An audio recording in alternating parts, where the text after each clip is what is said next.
அனைவருக்கும் வணக்கம். இன்னைக்கு நம்ம கார்ப்பரேட் அக்கவுண்டிங் அப்படின்ற சப்ஜெக்ட் கீழே இருக்கக்கூடிய ஒரு எக்ஸசைஸ் சமுக்கான ஆன்சரை வந்து பார்க்கலாம். Publication is Margham publication. Page number is 4.73. Exercise number 7 chapter 4 issue and redemption of debentures. அதாவது issue and redemption of debentures அப்படின்ற சாப்டர் கீழே கேட்டிருக்கக்கூடிய ஒரு கொஸ்டினுக்கான ஆன்சரை வந்து பார்ப்போம். A company issued 2000 number of debentures at 5% interest debentures of rupees 100 each at a premium of rupees at a premium of 10%. இப்போ இதில் என்ன சொல்ல வராங்க அப்படின்னா ஒரு கம்பெனி வந்து 20,000 நம்பர் ஆஃப் ஈக்விட்டி ஷேர்ஸ் வந்து இஷ்யூ பண்ண சொல்கிறாங்க. 5% இன்ட்ரெஸ்ட் ரேட்டில் டிபெஞ்சர் இன்ட்ரெஸ்ட் வந்து 5%. இது நமக்கு கால்குலேஷனுக்கு தேவைப்படாது. அடுத்தது 100 ஈச், ஒரு டிபெஞ்சரோட ரேட் வந்து 100 ஈச்சுக்கு வந்து இஷ்யூ பண்ண சொல்லியிருக்கிறாங்க. அப்போ ப்ரீமியம் இது வந்து 100 ருபீஸ் ஒரு டிபெஞ்சரோட ப்ரைஸ் அப்படின்னா 10% ப்ரீமியத்தில் இஷ்யூ பண்ணுறாங்க. அப்போது 10% நம்ம கண்டுபிடிச்சோம் அப்படின்னா 110.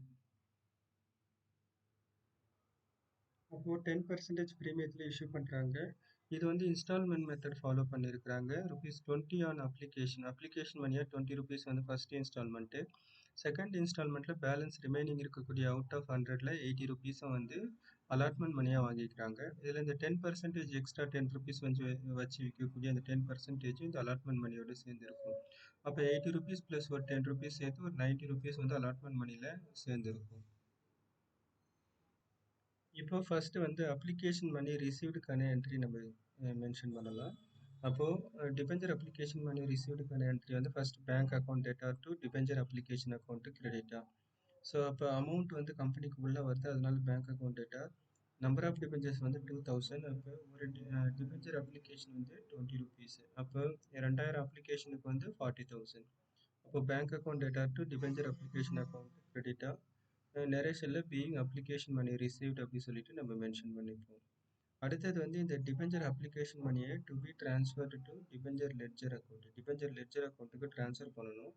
ஸோ அப்போ டிபெஞ்சர் அப்ளிகேஷன் அக்கௌண்ட் கிரெடிட்டில் வச்சிருக்கக்கூடியதை எடுத்துகிட்டு வந்து டெபிட் சைடில் மென்ஷன் பண்ணிவிட்டு 5% டிபெஞ்சர், எப்போவுமே இந்த 5% டிபெஞ்சர் அப்படின்னு கொடுத்துருக்கிறது அதே நேமில் எடுத்துகிட்டு வரணும். ஏன்னா இன்ட்ரெஸ்ட் ஆன் டிபெஞ்சர்ஸும் சேர்ந்து தான் வரும் அந்த வார்த்தையோட. இப்போ டூ கிரெடிட் சைடில் 5% debenture account creditor the same 40,000. So அப்போ இங்கே ப்ராக்கெட்டில் being application debenture application to be transferred to debenture account. Debenture அக்கௌண்ட்டுக்கு டிபெஞ்சர் அப்ளிகேஷனை ட்ரான்ஸ்ஃபர் பண்ணிட்டோம். அடுத்த என்ட்ரி வந்து அலாட்மெண்ட்டுக்கு நமக்கு கொடுத்துருக்கக்கூடிய இந்த ப்ரீமியம் 10% வந்து அலாட்மெண்ட்டில் தான் நம்ம கழிச்சு காமிக்கணும். அப்போ இந்த 2000 நம்பர் ஆஃப் டிபெஞ்சர்ஸ் எடுத்துக்கலாம். 100 ருபீஸ் வந்து ஃபேஸ் வேல்யூ, அது கால்குலேஷனுக்கு எடுத்துப்போம். 10% ப்ரீமியம் இதெல்லாத்தையும் நம்ம கால்குலேஷனுக்கு எடுத்துக்கலாம். இப்போ debenture allotment payable, allotment money receivable, not payable, receivable, அதுக்கான என்ட்ரி நம்ம இது மென்ஷன் பண்ணிப்போம். அப்போது டிபெஞ்சர் அலாட்மெண்ட் அக்கௌண்ட் டெட்டார். அப்போ டெபிட் சைடில் ஒரு 1,80,000 வரும். இது எப்படி வரும்னு பார்த்தோம்னா ஜென்ரலாக நம்ம இஷ்யூ பண்ணும்போது ஷேரோட ஒரிஜினல் ரேட் வந்து 100% பேஸ் ஃபார்மில் நம்ம அசியூம் பண்ணிப்போம். அப்போ அதில் 10% வந்து ப்ரீமியம் சேருது. அப்போ ப்ரீமியம் சேரும்போது 110% நம்மளோட இஷ்யூ ப்ரைஸ் வந்து அலாட்மெண்ட் இஷ்யூ ப்ரைஸ் வந்து 110% ஆகுது. அப்போ ஒரு டிபெஞ்சரோட ரேட் வந்து 100 ருபீஸ். அப்போ 110% நம்ம கண்டுபிடிச்சோம் அப்படின்னா இஷ்யூ ப்ரைஸ் வந்து 110 வரும். இது வந்து வெறும் அலாட்மெண்ட்டு கிடையாது, இது காமனாக ஜென்ரலாக ஓவரால், அதாவது அப்ளிகேஷன் அலாட்மெண்ட்டு மற்ற இன்ஸ்டால்மெண்ட் எல்லாமே சேர்த்து. ஸோ டோட்டல் இது எதுக்காக கால்குலேஷன் கொடுத்துருக்குறோம் அப்படின்னா அப்போ தான் அலாட்மெண்ட்டுக்கு எவ்வளோன்னு சொல்லிட்டு நம்ம வேல்யூ கண்டுபிடிக்க முடியும். ஸோ அப்போ ஆல்ரெடி 110 ருபீஸ் இஷ்யூ ப்ரைஸில் நம்ம 20 ருபீஸ் வந்து அப்ளிகேஷன் போயிடுச்சு. அப்போ அப்ளிகேஷன் மணியாக 20 ருபீஸ் வாங்கிட்டோம். அப்போ ரிமைனிங் இருக்கக்கூடியது வந்து 90 ருபீஸ். இந்த 90 ருபீஸ் வந்து கொஸ்டினில் சொல்லியிருப்பாங்க பேலன்ஸ் அமௌண்ட் எல்லாத்தையும் அலாட்மெண்ட்லேயே செகண்ட் இன்ஸ்டால்மெண்ட்லேயே வாங்கிட்டு சொல்லியிருப்பாங்க. அப்போது 110 ருபீஸ் இஷ்யூ ப்ரைஸில் 20 ருபீஸ் அப்ளிகேஷன் போக ரிமைனிங் 90 ருபீஸ் வந்து அலாட்மெண்ட் மணி இன்க்ளூடிங் ப்ரீமியத்தோடு சேர்ந்து. அப்போது ஒரு ஷேருக்கு வந்து 90 ருபீஸ் அப்படின்னும் போது 2000 ஷேருக்கு 1,80,000. அதுக்கு அடுத்தது கிரெடிட் சைடில் வந்து 5% டிபெஞ்சர்ஸ் அக்கௌண்ட்டு கிரெடிட்டா. ஸோ இங்கே வந்து நம்ம என்ன பண்ணுறோம் அப்படின்னா டிபெஞ்சரோட ஒரிஜினல் ரேட் 100 ருபீஸு. அதில் நம்ம என்ன பண்ணிட்டோம் அப்படின்னா அப்ளிகேஷனுக்கு ஆல்ரெடி 20 ருபீஸ் நம்ம எடுத்துக்கிட்டோம். அப்போ அதை கழிச்சிட்டு ரிமைனிங் வந்து 80 ருபீஸ் வந்து அலாட்மெண்ட்டுக்கு.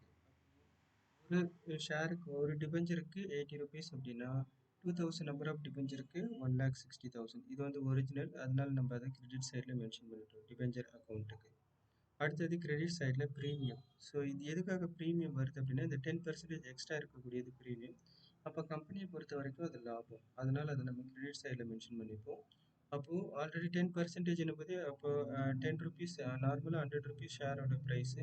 அப்போ 10 rupees எக்ஸ்ட்ரா சேர்ந்துருக்கு.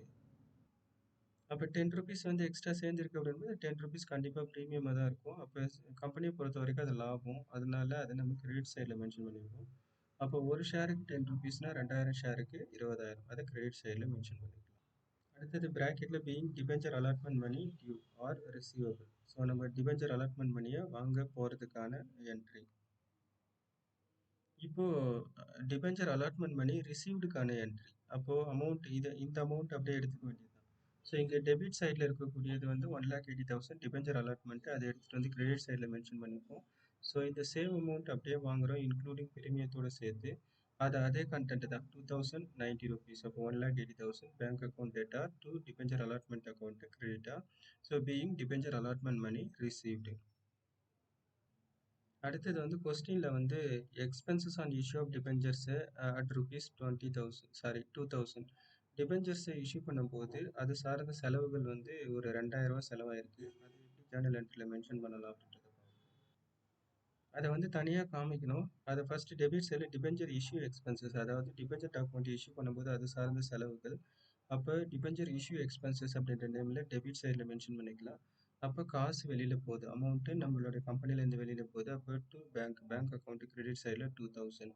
ஸோ கொஸ்டினில் செலவு 2,000 சொல்லியிருக்கிறாங்க. அப்போ டெபிட் அண்ட் கிரெடிட் மென்ஷன் பண்ணியாச்சு பிராக்கெட்டில். Being made expenses on issue of debentures. So டிபெஞ்சர்ஸை டாக்குமெண்ட் இஷ்யூ பண்ணும்போது அதை சார்ந்து செலவுகள் செய்தது. தட்ஸ் ஆல், அவ்வளவுதான்.